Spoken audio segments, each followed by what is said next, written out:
വിഹിതം കാരണം മറ്റൊരു ജീവനും കൂടി പൊലിഞ്ഞു.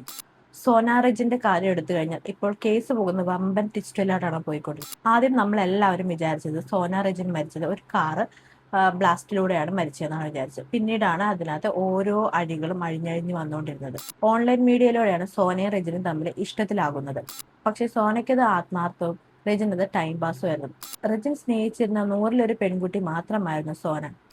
സോന റെജിനോട് വിവാഹം കഴിക്കണമെന്നൊരു ആവശ്യം ഉന്നയിച്ചപ്പോൾ റെജിൻ ആ റിലേഷനിൽ നിന്ന് പിന്മാറാൻ തീരുമാനിച്ചു. ആ സമയത്താകട്ടെ റെജിൻ ലാലിന് ദുബായിലെ മറ്റൊരു പെൺകുട്ടിയായിട്ട് ബന്ധവുമുണ്ട്. സോന വിട്ടില്ല. സോന ആത്മഹത്യ ചെയ്യാൻ ശ്രമിക്കുന്നു, പോലീസിൽ അറിയുന്നു, പോലീസ് കേസാകുന്നു. അവസാനം റെജിന് സോനയെ വിവാഹം കഴിക്കേണ്ടി വരുന്നു. വിവാഹം കഴിച്ചിട്ടാണെങ്കിലും ഇദ്ദേഹം മാറുമോ? ഇല്ല.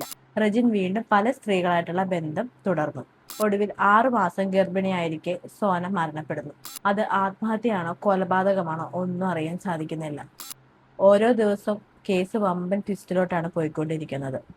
ഗർഭിണി ആയിരുന്നപ്പോൾ പോലും സോനയ്ക്കൊരു സമാധാനം കിട്ടിയിട്ടില്ല. സോനയുടെ വയറ്റിലുണ്ടായ കുഞ്ഞിന്റെ DNA ടെസ്റ്റ് വരെ നടത്തണമെന്ന് റെജിൻ ലാൽ ആവശ്യപ്പെട്ടിരുന്നു. അത്രയും പോലും ഒരു മാനസികപരമായിട്ട് ഒരു തരത്തിലുള്ള ബന്ധവും ഇല്ലാത്തൊരു ബന്ധമായിരുന്നത്. എന്തിന് സോന ആ ബന്ധത്തിൽ നീ വീണ്ടും നിന്നു? ഒരു ബന്ധം നമ്മളെ സമാധാനത്തെക്കാൾ കൂടുതൽ വേദനിപ്പിക്കുന്നുണ്ടെങ്കിൽ ആ ബന്ധത്തിൽ നിന്ന് നമ്മൾ മാറി നടക്കാനായിട്ട് പഠിക്കണം. 1-2 തവണയാണെങ്കിൽ നമുക്ക് ക്ഷമിക്കാം, മാറുമെന്ന് കരുതി നമുക്ക് കാത്തിരിക്കാം. പക്ഷെ വീണ്ടും വീണ്ടും അതേ കണ്ണീര്, അതേ പീഡനം, അതേ അപമാനം എന്തിനാണ് ഇത്രയും നേരിട്ട് നമ്മൾ ആ ഒരു ലൈഫിൽ നിൽക്കുന്നത്? എന്തിനാണ്? ആ ബന്ധത്തിൽ നിന്ന് പുറത്തു വരാൻ കാണിക്കുന്ന ധൈര്യമാണ് ഏറ്റവും വലിയ ധൈര്യം. സ്ത്രീ ആണെങ്കിലും പുരുഷനാണെങ്കിലും ഒന്നിച്ചു കഴിയാൻ പറ്റാത്തൊരു ബന്ധമാണെങ്കിൽ പിരിയുന്നതാണ് ഏറ്റവും നല്ലത്.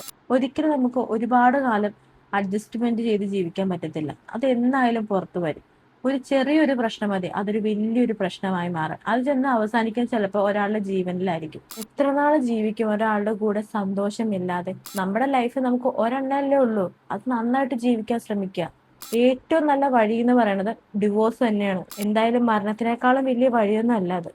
ഒരു ബന്ധത്തിൽ നിന്ന് നിങ്ങൾക്ക് പുറത്ത് കടക്കണം. നിങ്ങൾക്ക് ആദ്യം വേണ്ടത് സെൽഫ് ലവ് ആൻഡ് സെൽഫ് റെസ്പെക്റ്റാണ്. അതുണ്ടെങ്കിൽ നിങ്ങൾക്ക് മിനിറ്റുകൾ കൊണ്ട് ആ ബന്ധത്തിൽ നിന്ന് നമുക്ക് മാറാൻ പറ്റും. ഉറപ്പായ കാര്യമാണത്.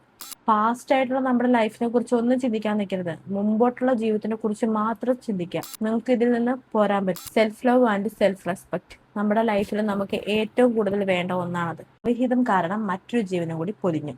സോന റെജിന്റെ കാര്യം എടുത്തു കഴിഞ്ഞാൽ ഇപ്പോൾ കേസ് പോകുന്ന വമ്പൻ ട്വിസ്റ്റിലോട്ടാണ് പോയിക്കൊണ്ടിരിക്കുന്നത്. ആദ്യം